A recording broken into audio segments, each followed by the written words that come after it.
আসসালামু আলাইকুম রহমতুল্লাহ। ওয়ালাইকুম আসসালাম রহমতুল্লাহি ওয়া বারাকাতুহু। তো ভালো আছেন? হ্যাঁ, আলহামদুলিল্লাহ ভালো আছি। মাশাল্লাহ মাশাল্লাহ, আলহামদুলিল্লাহ।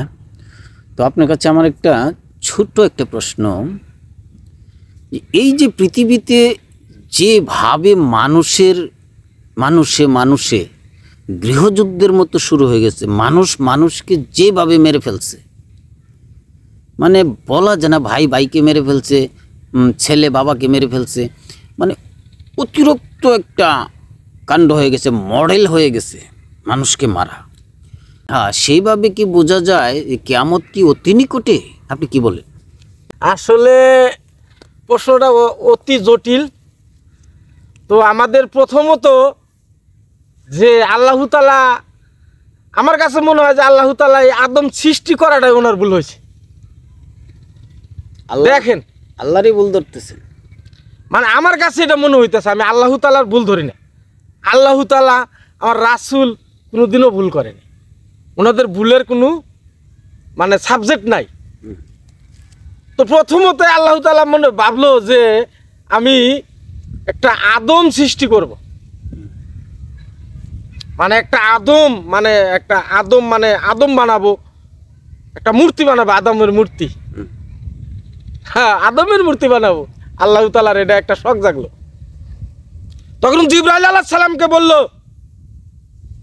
যে যাও, আমি আদম সৃষ্টি করবো, তুমি মাটি নিয়ে এসো। জিবরাইল আলাইহিস সালাম মাটির জন্য গেল, মাটিকে বলল মাটি আসো, আল্লাহ তাআলার হুকুম, আদম সৃষ্টি হবে তোমাকে দিয়ে। যেমন আমি একটা মানুষ, এরকম একটা মানুষ সৃষ্টি করবো, মূর্তি সৃষ্টি করব। তখন জিবরাইল আলাইহিস সালাম যখন বলল মাটি তুমি আসো, মাটি আসে না। জিবরাইল আলাইহিস সালাম আল্লাহ তাআলার কাছে গেল। আগে কিন্তু শুরুটা করতে হবে, শেষটা কিন্তু পরে। আল্লাহ তাআলার কাছে গেল, আল্লাহ আমি তো ওই যে মাটি আনতে গেলাম, মাটি তো আসে না। তখন আল্লাহ তাআলা বলল যে তুমি মুকরম ফেরেশতার কাছে চলে যাও। হুকুম পাইয়া জিবরাইল আলাইহিস সালাম মুকরম ফেরেশতার কাছে গেল, যা বলল যে তুমি মাটি নিয়ে এসো, নিয়ে এসে একটা আদম বানাও। তখন মুকরম ফেরেশতা চলে গেল মাটির নিকে, মাটি আসে না। আবার জিবরাইল আলাইহিস সালাম আল্লাহ তাআলার কাছে গেল যে আল্লাহ, মুকরম ফেরেশতাকে যে মাটি আনতে পাঠাইলাম, মাটি তো আসে না। তখন বলল তুমি যাও, আজরাইল আলাইহিস সালামের কাছে যাও। তখন আজরাইল আলাইহিস সালাম কি করলো? মাটির জন্য গেল।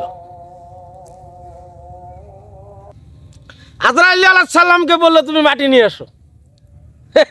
আজরাইল আলাইহিস সালাম উনি মাটিকে জিজ্ঞেস না করে খামসাতে মাটি নিয়ে আসলেন, নিয়ে এসে বলতেছে মুকরম ফেরেশতার সামনে এনে দিলেন। তখন জিবরাইল আলাইহিস সালাম তখন আল্লাহ তাআলার কাছে চলে গেলেন যে আল্লাহ, মাটি তো নিয়ে আসছি, এখন কি করব? তখন আল্লাহ তাআলা হুকুম করলো যে যাও, ওই মুকরম ফেরেশতাকে বলো যে সে যেন একটা আদম সৃষ্টি করে। তখন মুকরম ফেরেশতা আদেশ পাইয়া আস্তে আস্তে আস্তে আস্তে আস্তে আস্তে আস্তে আস্তে আস্তে আস্তে একটা মানে মাটি দিয়ে একটা মূর্তি সিস্টেম করলো, মূর্তি বানালো। মূর্তি বানায় যখন মানে কিছুদিন পরে মূর্তি যখন বড় মানে সবটা শেষ হয়ে গেল, তখন আল্লাহ জিবরাইল আলাইহিস সালাম বললো যে এই মুকরম, তোমার কি মূর্তি বানানো শেষ? বললো যে আমি তো সব বানাইছি, কিন্তু আমি তো আর মানে উপরের দিকটা কিভাবে বানাবো? তখন আল্লাহ তাআলার কাছে চলে গেল জিবরাইল আলাইহিস সালাম, বললো যে আল্লাহ, মুকরম তো আদম তৈরি করে ফেলাইছে, মূর্তি তৈরি করে ফেলেছে, তো এখন শুধু মানে উপরে আর কি করা যায়? তখন আল্লাহ তাআলা এই দেখেন, এই যে এতটুক পরিমাণ মুকরম ফেরেশতা যখন তৈরি করলো, তখন এই যে মানুষের যে স্রোত, মানুষের যে মুখমণ্ডল, তখন আল্লাহ তাআলা বললো যে এটা তুমি পারবা না, এটা তোমার কাজ না। তখন আল্লাহ তাআলা নিজে মানুষের এই মুখটাকে গঠন গঠন করলো, গঠন করে একটা আদম সৃষ্টি করলো। সেই আদমকে আজকে আমরা মানি না তো। দেখেন কিভাবে কিভাবে কি হয়ে যায়। তখন বলল, আল্লাহ তাআলার হুকুম আসলো, জিবরাইল আলাইহিস সালামকে বলল যে যাও তুমি ওই আদমে সেজদা করে আসো। আল্লাহর হুকুম, সিজদা করলো। মুকরমকে বলল তুমি সিজদা করো, আর মুকরম বাঁকা হয়ে গেল যে আমি নিজের হাতে তৈরি করলাম, আমি তারে কিভাবে সিজদা করি। তখন জিবরাইল আলাইহিস সালাম আল্লাহ তাআলার কাছে আবার চলে গেলেন যে মুকরম তো সিজদা করে না। তখন জিবরাইল আলাইহিস সালামকে আবার পাঠালেন, আদমকে সিজদা করো, তবুও সিজদা করে না।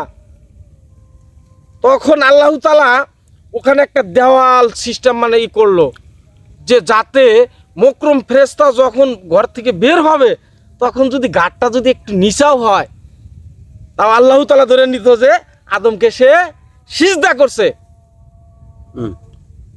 তখন মুকরম কি করলো, সে পিছন দিক দিয়ে মাথা অন্য দিক দিয়ে ঘুরে বের হয়ে আসলো।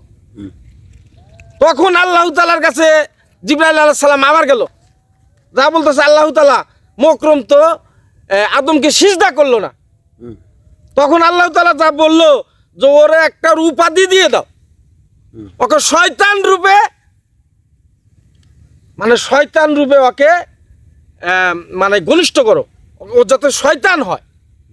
তখন আল্লাহ তাআলার হুকুমে বলল, মুকরম তোমাকে আদমকে সেজদা করতে বলেছিলাম, তুমি আদমকে সেজদা করো নাই, আজ থেকে তুমি শয়তান।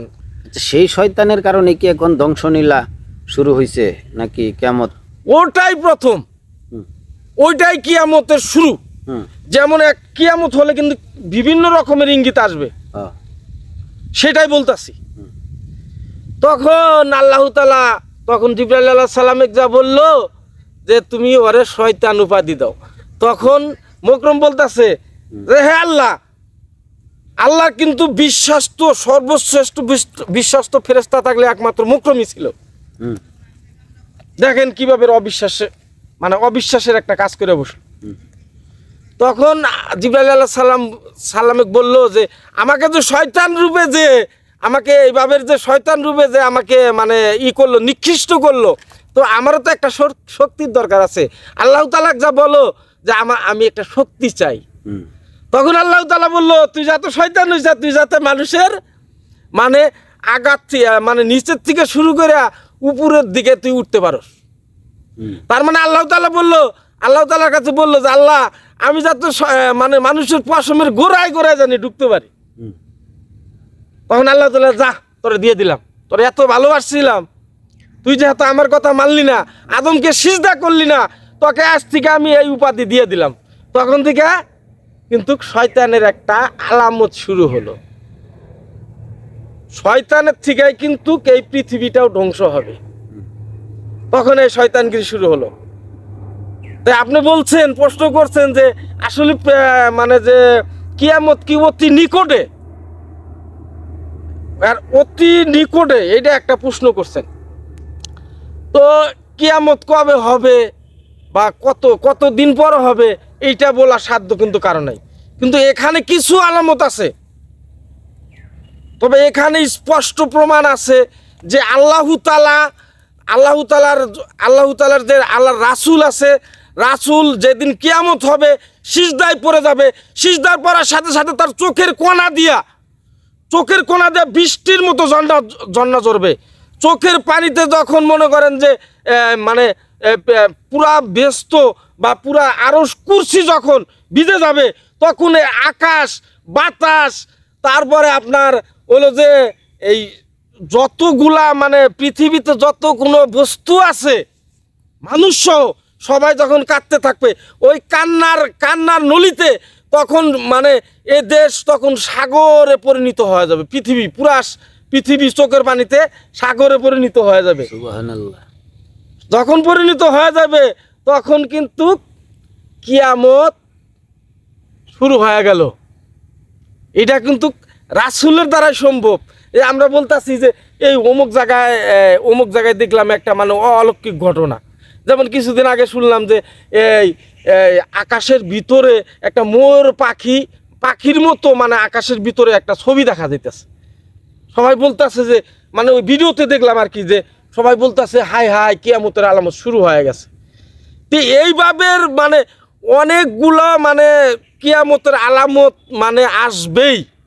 এটা পৃথিবীতে একটা সময় দেখা গেছে যে এই আমরা প্রায় 2003 না মানে 4-এ দেখছি যে ফসল অনেক হয়েছে, মানে খুব সুন্দর ফসল হয়েছে, কিন্তু যখন কৃষকে কাটতে গেছে কাইটা দেখে যে ওর ভিতরে ধান নাই, সব চিটা।